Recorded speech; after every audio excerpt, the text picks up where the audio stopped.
এই উম্মতকে আমি অনেক ভালোবাসি, এই উম্মতকে আমি অনেক ভালোবাসি। আজকে এই উম্মত বুঝে না, নবীর কদর করতে পারে না, নবীর সম্মান করতে পারে না, নবীর ইজ্জত করতে পারে না। আমি কিভাবে বুঝাবো? আমার মনের আর্তনাদ, আমার মনের কথা, আমার মনের আহাজারি, আমার মনের হাহাকার আমি কিভাবে বুঝাই? নবীকে ভালোবাসলে তোমার কি কমতি হয়ে যায়? পৃথিবীর ইতিহাসে এমন কান্না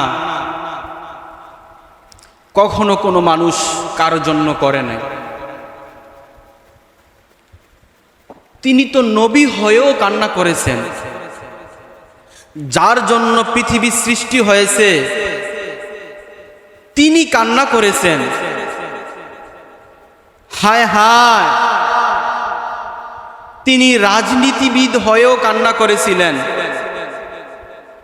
তিনি অর্থনীতিবিদ হয়েও কান্না করেছিলেন,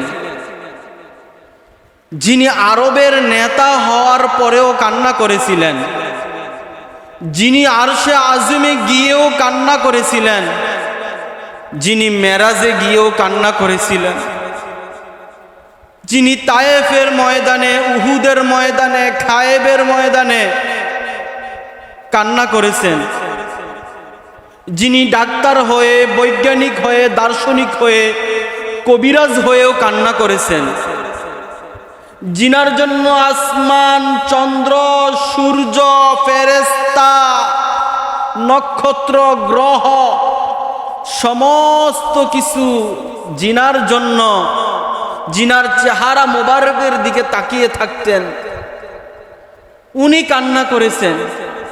হায় হায়, উনি তো হাসান হুসাইনের নানা, উনি তো ফাতেমার বাবা, উনি তো আলীর শ্বশুর ছিলেন, উনি তো হযরত উসমান রাদিয়াল্লাহু তাআলা আনহু দুই কন্যা যিনি বিয়ে করেছিলেন, জিনার দুইটা মেয়েকে হযরত উসমানের হাতে তুলে দিয়েছিলেন, উনি কান্না করেছেন। তিনি তো আল্লাহর বন্ধু হয়েও কান্না করেছেন, তিনি তো আবু বকরের বন্ধু হয়ে কান্না করেছেন। এমন একটা মানুষ কাল কিয়ামতের ময়দানেও আমাদের জন্য, আমাদের উম্মতের জন্য, এই আমরা গুনাহগার উম্মতের জন্য, যারা মিথ্যা কথা বলি, যারা চগলখুরি করি, যারা শুকরগুজার আদায় করি না, যারা মিথ্যা কথা বলি, বানোয়াট কথা বলি, মানুষকে ধোঁকা দেই, দুশ্মনী করি, অন্যায় করি, অত্যাচার করি, জুলুম করি, পাপাচার করি, জিনা করি, সেই মানুষটা আমাদের জন্য কান্না করবে, ভাবতেই অবাক লাগে, ভাবতেই বড় পেরেশানি হয়ে যায়। আমরা তো কিছুই দিতে পারলাম না, কিছুই করতে পারলাম না উম্মত হয়ে, তা আমাদের জন্য কেন কান্না করবেন? তিনি তো এমনও হাদিস বর্ণনা করে গেছেন, 3 দিন পর্যন্ত আরব থেকে উনি নিখোঁজ হয়ে গিয়েছিলেন। সমস্ত সাহাবারা হাসান, হুসাইন, আলী, ফাতেমা খুঁজতে লাগলেন, আমার বাবা কোথায়, আমার নানা কোথায়, আমার নবী কোথায়, আমার নেতা কোথায়, খুঁজে পাচ্ছি না। হযরত ওমর তো চিল্লায় বলতেছে, আমার নবীকে যদি কোনো কিছু করে ফেলে তাহলে আমি কোনো দুশমনকে ছাড় দেব না, কোনো বেঈমানকে আমি ছাড় দেব না, আমার রাঙ্গা তরবারি দিয়ে তার গলা দেহ থেকে আলাদা করে দেব।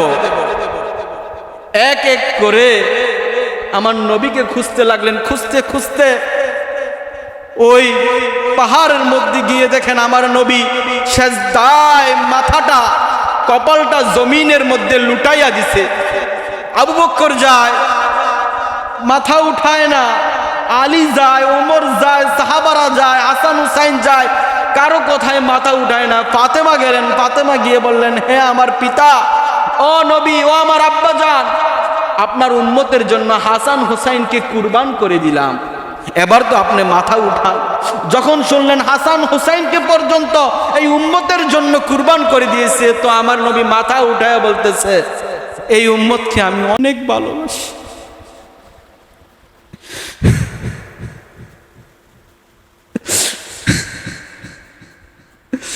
এই উম্মতকে আমি অনেক ভালোবাসি, এই উম্মতকে আমি অনেক ভালোবাসি। আজকে এই উম্মত বুঝে না, নবীর কদর করতে পারে না, নবীর সম্মান করতে পারে না, নবীর ইজ্জত করতে পারে না। আমি কিভাবে বুঝাবো? আমার মনের আর্তনাদ, আমার মনের কথা, আমার মনের আহাজারি, আমার মনের হাহাকার আমি কিভাবে বুঝাই? নবীকে ভালোবাসলে তোমার কি কমতি হয়ে যায়?